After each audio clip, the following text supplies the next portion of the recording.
when the script came to my desk, it was a good script and the idea was really good.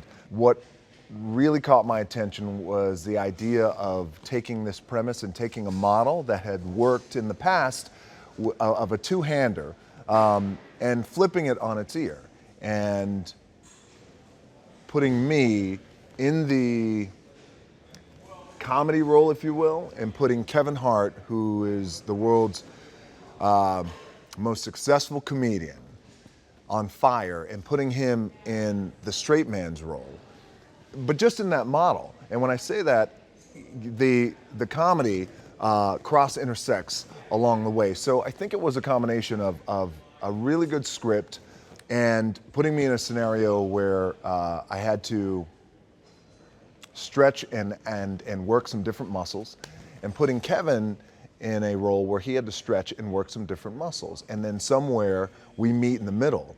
And so when you have that idea and that concept, that was really appealing to me with this. We had wanted to work together and do something, and this opportunity came along in Central Intelligence. And you know, look, Kevin's a bad dude, right? And just because he hasn't been in a lot of action movies, carrying a lot of weapons, he could still carry a weapon, fire a gun, and he's believable. He's not as believable as me. But we're not competitive, no. Bob Stone is one of the world's most lethal individuals. He is a CIA operative.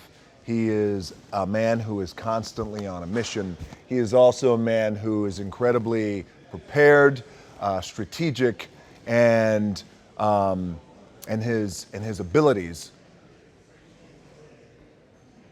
are second to none.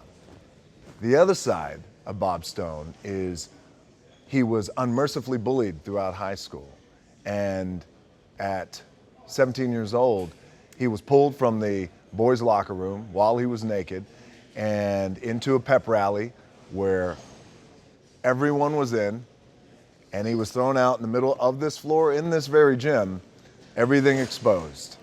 And since then, his mind never quite developed past that day. So he's become incredibly lethal, smart, CIA operative, but he still has a very childlike essence to him.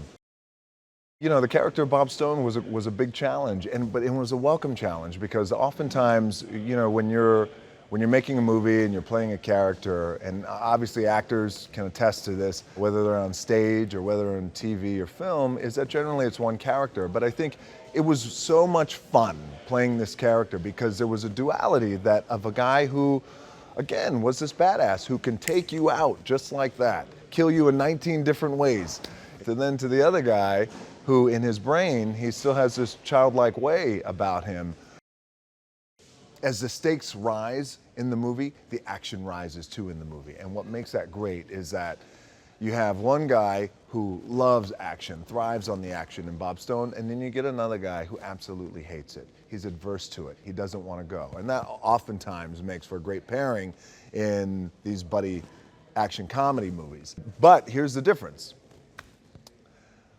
The coolest element about this whole thing, it's not Kevin's comedy because obviously he's a genius. It's not my good looks, as I humbly say.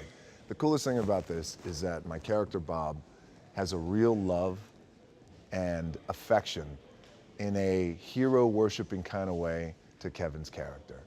It was like that in high school, and it's never gone away. And I love the idea that these are two grown men who are running around trying to save the world through all these crazy antics.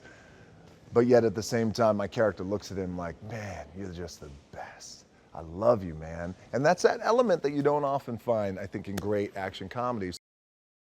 That's why I enjoy our relationship so much, is that he is an extremely competitive individual. I'm an extremely competitive individual. And you get us both together, it's a highly competitive daily race. Who's getting up first? Who's training first? Who's training longer? Who's stronger? Who's better? Who's quicker? Who's this? Who's that?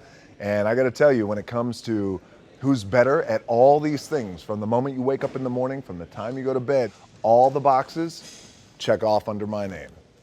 Every single one.